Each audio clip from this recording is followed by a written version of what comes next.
Alright, bigyan natin ng panurin natin 'tong reaction video ni, si Reaction TV. So, sige simulan na natin 'to.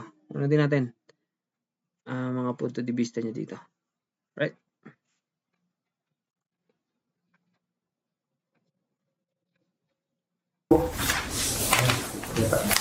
Wait lang. Marami pa yan. Blanco. Ito yung mga blanco. Hindi mo na kalagpas sa ilo with blank. It has to be complete in its hand. That is not allowed. Bakit mo ilagay blank? Blanco. Ito yung mga blanco.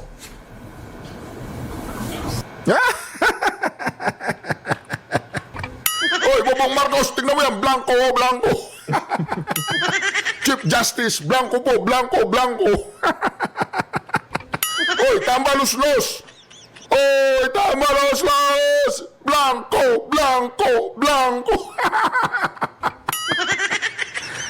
Mga inutil kayo, mga inayupa kayo, ha. Ginagahasa ninyo ang kaban ng bayan. Alam mo, if I may add, nakikiusap lang ako sa mga ulol na to. Kung sino yung gumagawa ng ganun. Pwede bang sabihin ko sa inyo na do not the people of the Philippines magkagulo tayo. Huwag ninyo kaming isali, buhay pa ako.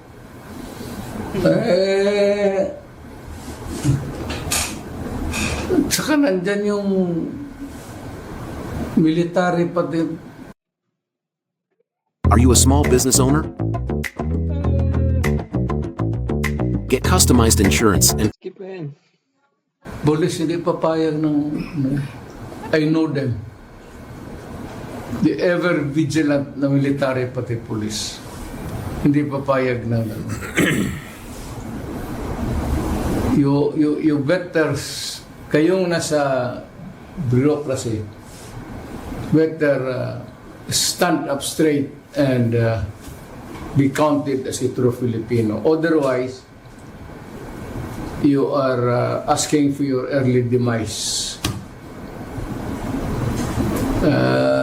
Alam mo, pag nag-kudita ito, patayan lip and right yan, baka una kayo. Alam mo, ang ayaw ng sundalo, naghihirap na nga sila para sa bayan, tapos nanakawan pa ninyo ng pera. Hindi, ibigay na ninyo sa mga sundalo sana yan. Bakit pa ninyo not good? Actually, the budget is highly questionable. Yun. Kung akong tatanungin, akit na yan dapat sa Supreme Court kasi natirmahan na ng Presidente.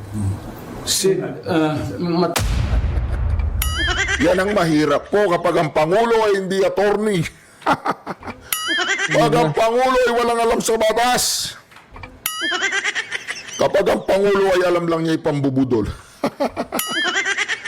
Pag ang attorney ay ob. Ayan na. Anyway, tuloy po natin. And I have been chairman of the Committee on Appropriations from 2013 to 2016. And I was also chairman of the Committee on Appropriations in 2019. This is the first time that I saw a bicameral conference committee report na may mga blanco. Na-shock nga ako. May pwede yan. Hindi pwede yan. Para ka nag-issue ng check kanya ng blanco to. You're dealing with the people of the Philippines. You do not issue a blank check to anyone because that is really addressed to the government first.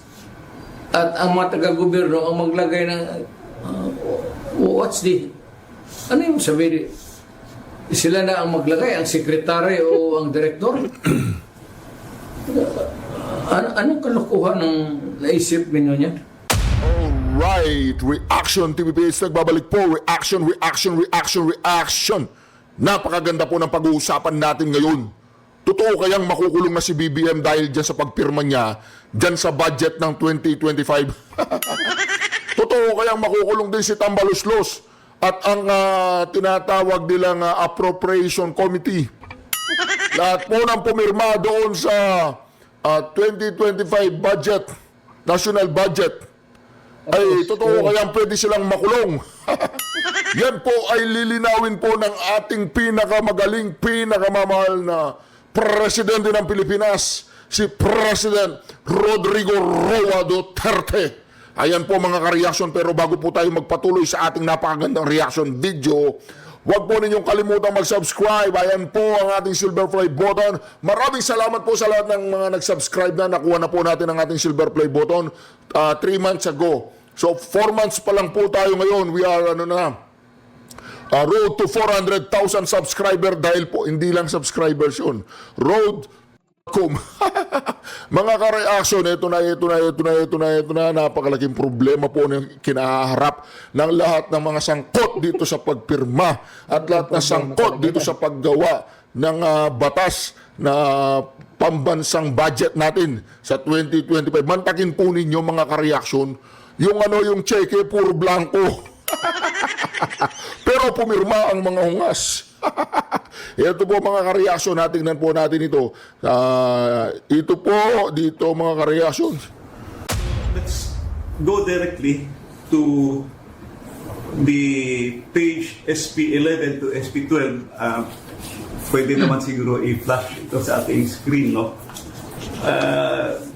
Nahalata ko sa kasi Mayor, Mr. President, na maraming at saka Harvey, maraming blanco. And these are not, I would say, ordinary figures because these figures will reach to billions of pesos. So, tingnan natin sa page SP11 to Yan. SP12.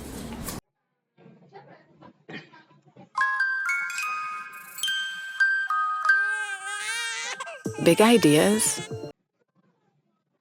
Kung makikita po ninyo mga ka-reaction na magre-react na po ako dito dahil gigil na po ako dahil sa ginawa po nilang pagtanggal ng budget ng PhilHealth, pagtapyas ng budget ng DepEd, pagtapyas ng budget ng Armed Forces, pagtapyas ng budget kung saan tinaasan lang nila ang DPWH, tsaka yung AKAP.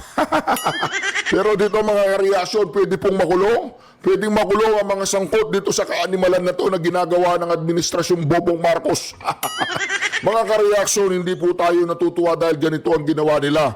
Pero dahil ganito ang ginawa nila, tayo ay matutuwa dahil sila ay kakainin ng kanilang mga kanya-kanyang mga katarantaduan na patuloy na ginagawa sa ating lipunan. Hindi po sila naaawa sa mga Pilipinong nagugutom at walang pambayad ng ilaw, tubig, apartment, pamasahe ng anak. Wala silang pakialam mga animal na yan. Wala silang pakialam. Ang pakialam lang nila basta't masaya sila, nasa posisyon sila.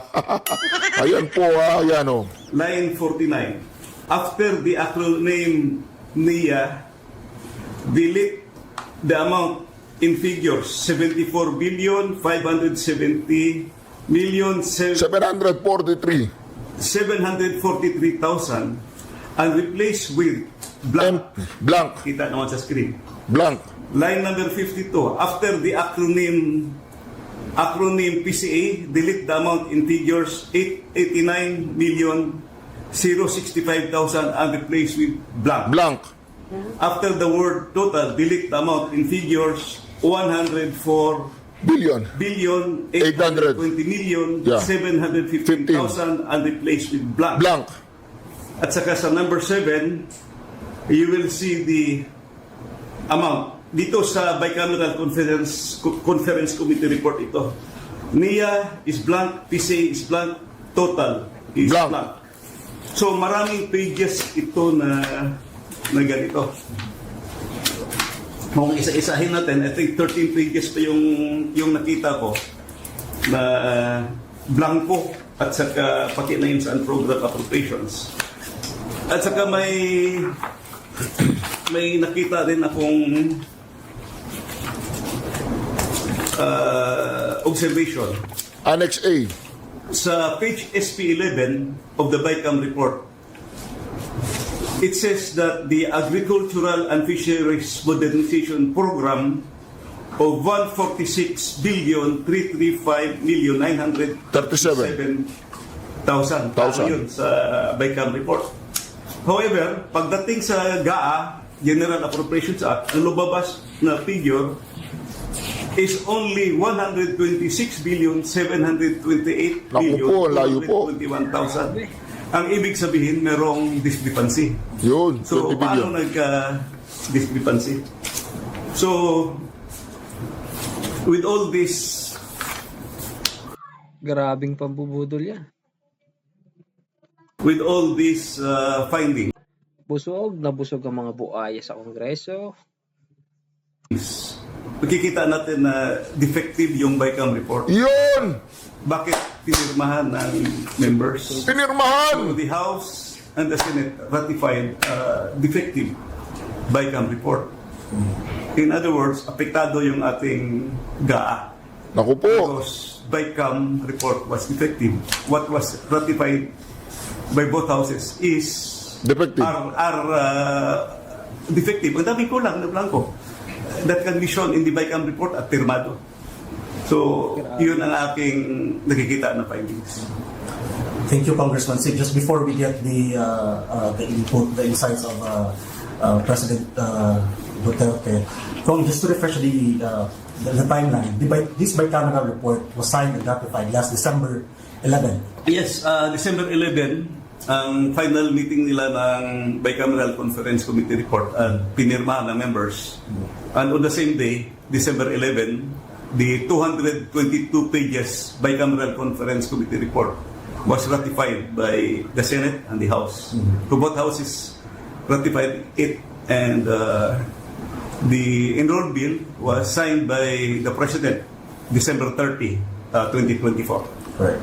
Correct me if I'm wrong, especially for those Filipinos na to put this na maintindihan nila, simply sir, kumbaga, there's this document, this BICAM report, na pinirmahan na may mga blanco pa Naku po. na items. Yes, Ako. makikita ito. Nandito sa Ito yung copy ng total copy ng Bicameral Conference Committee report. Nandito yung 222 pages. May mga vacant pages. Naku po. I really don't know kung paano lumabas na may figure na pagdating sa GAA. Naku po. Dito. Mr. President, sir, Ito na. comment on this particular issue. Naku po. Well, Teka. it falls short sa exacting standard ng ating batas na lalo na money appropriations must appear the true and correct value kung anong gusto mong what would be the application for the money for public money. Pagka ganon, there's something terribly wrong. And as a matter of fact, I would say, kung may mga blanco yan lumusot, that is not a valid legislation. Naku po. Kung nasa batas na yan, lumabas na yan ng blanco-blanco, either it could be filled up before or after sa Congress, pagka ganon, what must be submitted is the true and correct figure Naku po. as prepared by the budget submitted to Congress for appropriation. Pagkaputol-putol yan o may kulang, that is not a valid budget Naku po. for implementation as law.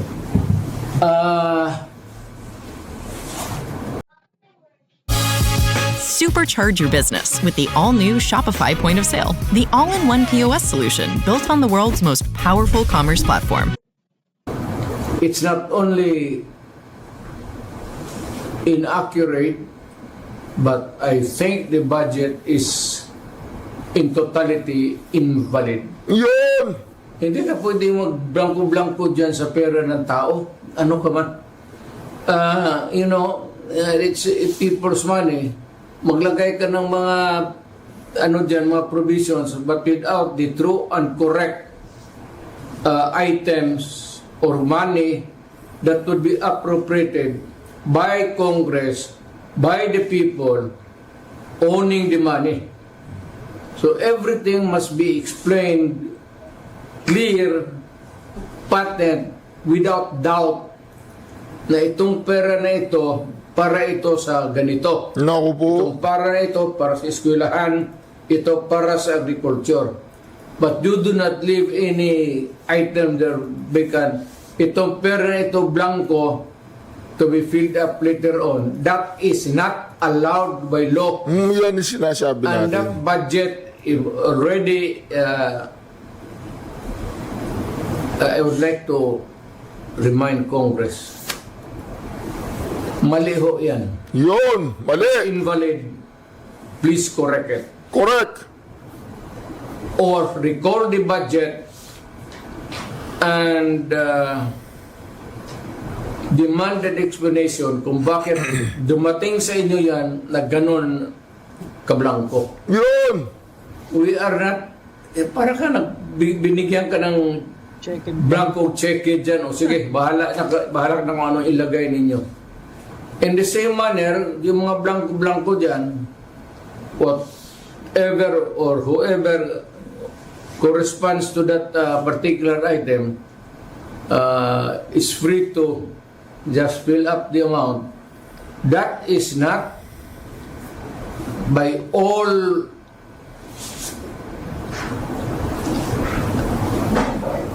commandments of the law, that cannot be valid. Naku po, yan po sinasabi natin. Yan ang sinasabi natin. Talamak at hayagan at lantaran ang pagnanakaw. Mantagin po ninyo yung blank check. Siguro, pag ako binigyan ako ni halimbawa, binigyan ako ni Tamba, reaction DPWH, ito yung check mo, tapos nakita ko blank check. Ibig sabihin nun, kahit magkano isulat ko doon, basta't wag lang lalampas doon sa gusto ko, pwede. Blank check ngayon, ang ginagawa nila ngayon, yung ating budget ng 2025 is a blank check. Pwede nilang isulat kahit magkano ang gusto ng mga inutil na yan. Wala silang pakialam billion, trillion, blank check yan. Dagdagan mo na 5 billion para sa akin yan. Pare, yung sa akin 5 billion, dagdagan mo yun. Ngayon, ano nangyayari ngayon? Makukulong. Kailangan nating ipakulong ang mga kriminal na yan. Bawal yan. Paglabag yan sa konstitusyon ng pagnanakaw. Invalid. Invalid. Unenforceable. And kung na-implement na, it must be corrected and the money returned. Yun. If already spent or corrected. Correct. And kung sino man ang niyan, they have to give us the explanation. Yun. Otherwise, sabihin ko sa mga Pilipino, huwag na kayo magbayad ng buwis ninyo. Yan. Ganun lang naman, pinagsasaya nito mga kumang na to. Puro check na blanco, then they try to pass it as a law, and they are free to choose now the amount which they want to place. Yun. Hindi natin alam kung ano ang reserba nila, kung anong gusto nilang ilagay, sobra doon sa pera natin. It could be that the money is in the hands of the government now, or future appropriations, or reserva ba ito? Yun. If it is does not clear anything, then that is invalid and not correct. Yun. Thank you, sir. I'd like to get also your thoughts on this, Ernie Vic. Right. Wala.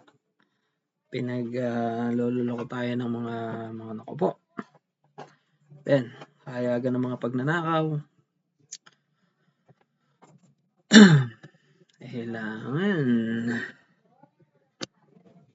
Kailangan na nating anahin to.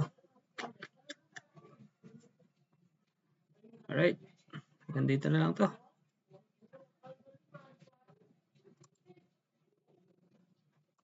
There you go.